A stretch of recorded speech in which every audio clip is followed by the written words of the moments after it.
దేవుని పరిశుద్ధ నామానికి మహిమ కలుగునుగాక. యేషయ్య పరిశుద్ధుడు, పరిశుద్ధుడు, పరిశుద్ధుడు. మనల్ని కూడా పరిశుద్ధులుగా ఉండమన్నాడు. ఆయన పరిశుద్ధుడు, మనల్ని కూడా పరిశుద్ధులుగా ఉండమన్నాడు. మనకి సామర్థ్యం ఇచ్చాడు, కృపనిచ్చాడు. చూడండి 28వ అధ్యాయము యెజ్కేలు గ్రంథంలో 12వ వచనం చదివితే, యెహోవా సెలవిచ్చినది ఏమనగా, పూర్ణ జ్ఞానముతోనూ దేవుని తోటయాగు యోధనులో నీవు ఉంటివి. మాణిక్యమణులు, గోమేధిక, సూర్యకాంతి, రక్తవర్ణపు రాయి, సునీలమయ రాయి, మకరత, నీలిమ, పద్మరాగము, మాణిక్య, అమూల్యత, రత్నములతో, బంగారముతో నీవు అలంకరింపబడి ఉన్నావు. నీవు నివింపబడిన దినములో పిల్లని గ్రోవు వాయించుచు నీవు సిద్ధమైరి. ఈ అపవాదికి ఉన్న ఘనత, తన యొక్క చేసిన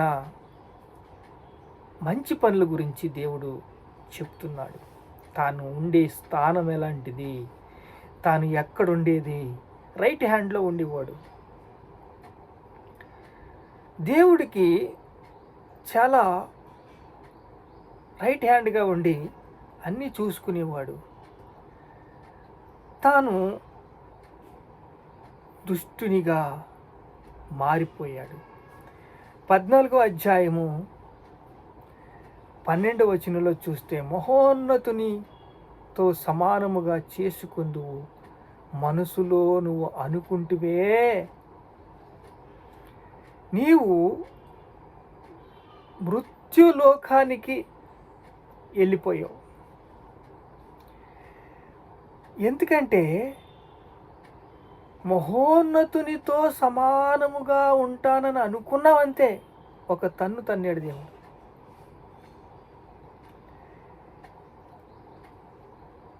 మహోన్నతునితో సమానంగా ఉన్నానని మనసులో ఎప్పుడైతే వచ్చిందో, ఒక తన్ను తన్నేడు భూమి మీద. లూకా సువార్త 10వ అధ్యాయం 18వ వచనం, సాతాను మెరుపు వలె ఆకాశము నుండా పడుట చూచి తిని, సర్పం రూపంలో ప్రవేశించి ఆదాము అవ్వను మోసం చేసి మొత్తాన్ని, ప్రపంచాన్ని తింగిరబింగిరి చేసేసి మరి చేసుకున్నాడు, తన వైపు తిప్పేసుకున్నాడు. అప్పుడు యేసుక్రీస్తు వారు దీనుడిగా వచ్చి మనకి తన పుట్టుక గురించి, యేసుక్రీస్తు జననం గురించి అంతా కూడా మనం చదువుతూ ఉన్నప్పుడు, ఆయన ఎలా పుట్టాడు, ఎలా పెరిగాడు, ఎలా పరిచయాల మధ్య పెరిగాడు, శాస్త్రుల మధ్య పెరిగాడు, ఎలా జీవించాడు, ఎలా ఎదిగాడు, ఎలా సిలువేయబడ్డాడు, ఎలాగా మరణించాడు, ఎలా తిరిగి లేచాడు, తండ్రి కుడి పార్శ్వన కూర్చున్నాడో మనం చూస్తాం. భూమి మీద ఎలా వచ్చాడో మనం చూసాం. ఆకాశం నుండి ఒక తన్ను తంతే మహోన్నతునితో సమానంగా చేసుకుందామని ఒక గర్వం వచ్చింది. అక్కడి నుంచి తన్నబడ్డాడు, తోయబడ్డాడు, 3,000,000 దేవతలతో వచ్చి భూమి మీద పడ్డాడు. పడి మొత్తాన్ని అందరినీ నాశనం చేసేసాడు. ఇప్పుడు దేవుడు ఆజ్ఞ ఎలా అంటే, యేసుక్రీస్తును అంగీకరిస్తే మీరు రక్షించబడతారు. ఎందుకంటే యేసుక్రీస్తు వారు మన పాపాలు మోశారు, మన కోసం చనిపోయాడు. ఆయన 5 గాయములు నొందాడు. ఆయన 5 గాయములు నొంది అపవాదిని నాశనం చేశాడు. శిలువపై, క్రీస్తు శరీరంపై 5 గాయాలు చూస్తున్నాం. శిలువ వేయబడ్డ యేసుక్రీస్తు అపవాదిని తల చితక తొక్కేశాడు. ఇప్పుడు ఆయన యేసుక్రీస్తు ప్రభు అని నోటితో ఒప్పుకొని ఉదయం విశ్వసిస్తే రక్షించబడతారు, మోక్షానికి వెళతారు, నరకం నుంచి విడిపించబడతారు. పరలోకానికి మార్గము ఆయనే. ఇది వాస్తవం. దుష్టుడు ఎలా పెరిగాడో 28వ అధ్యాయంలో చూస్తాం. వారి యొక్క గర్వం గురించి కూడా చూద్దాం. 2వ వచనం చూస్తే,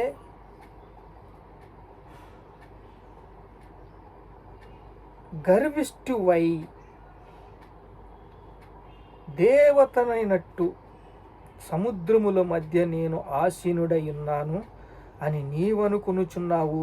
నీవు దేవుడువు కాక మానవుడై ఉండియు దేవునికి తగినంత అభిప్రాయం కలిగి ఉన్నావు. నీవు దానియేలు కంట జ్ఞానవంతుడువు, నీకు మర్మం ఏదియు లేదు. ఎలాంటి మర్మం కూడా నిన్ను మరుగుపరచదు. దానియేలు కంట జ్ఞానవంతుడు, కానీ దేవుడు కాదు. ఆ దేవుడు స్థానాన్ని భర్తీ చెయ్యలేరు. దేవుడు కాకుండా దేవుడు అనుకుంటున్నావు నువ్వు అని ఆ గర్విష్ఠిని ఒక తన్నితే భూమి మీద వచ్చి పడ్డాడు. ఇప్పుడు యేసుక్రీస్తు వారు ఎంటర్ అయ్యారు. ప్రతిదీ భూమి మీద దొరుకుతుంది కదండి. జీవవృక్షం కూడా మనకి దొరికింది. ఆ జీవవృక్షం కాడ మర్మంగా ఉండి 2 ఖడ్గాలు ఉంచారు. అది ఆది కాండంలో మనం చూస్తాం. చూడండి, ఇక్కడ ఏదేను వనంలో ఒక వృక్షం, జీవవృక్షం ఉంది. అది యేసుక్రీస్తుని పోలి నడుచుకుంటుంది. యేసుక్రీస్తుని పోలి నడుచుకున్న తర్వాత మంచి చెడ్డలతో కూడిన ఒక వృక్షం ఉంది. ఆ వృక్షం ద్వారాగే మనందరినీ సర్పరూపంలో మోసం చేసి అందరికీ మరణం తెచ్చిపెట్టాడు. కానీ యేసుక్రీస్తునందు ఉన్న వారికి మరణం లేదు. యేసుక్రీస్తునందు వారికి ఏ శిక్ష లేదు. యేసుక్రీస్తునందు ఉన్న వారికి ఏ తీర్పు లేదు. యేసుక్రీస్తునందు మనకి నిత్య జీవం ఉన్నది. నమ్మితే ధన్యులు, నమ్మకపోతే నీ పాపపు మూట వేసుకుంటావు, వెళ్తావు, యుగ యుగాలు కాలుతూ ఉంటావు. నీ ఇష్టం. నువ్వు యేసుక్రీస్తుని సొంత రక్షకునిగా అంగీకరించాలంటే భూమి మీదే.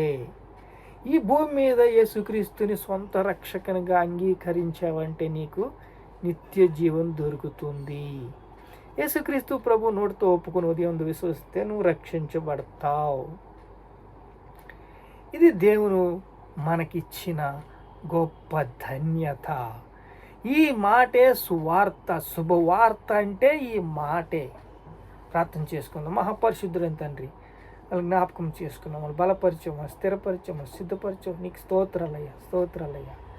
నాయన ఎంత సులువుగా నాయన ప్రభువా. అయ్యా, పరలోకంలో ఏం జరిగింది, భూమి మీద ఏం జరుగుతుంది, అసలు నిజమేంటి, సత్యమేంటి అనేది బైబిల్ చెప్తుందయ్యా. అవునయ్యా, నీ వాక్యము సత్యమైంది. అవునయ్యా, నీ వాక్యము నిత్యమైందయ్యా. నీ వాక్యంలో శక్తి ఉందయ్యా. అవునయ్యా, భూమి ఆకాశములు గతించిన నా మాటలు గతించు అని చెప్పావయ్యా.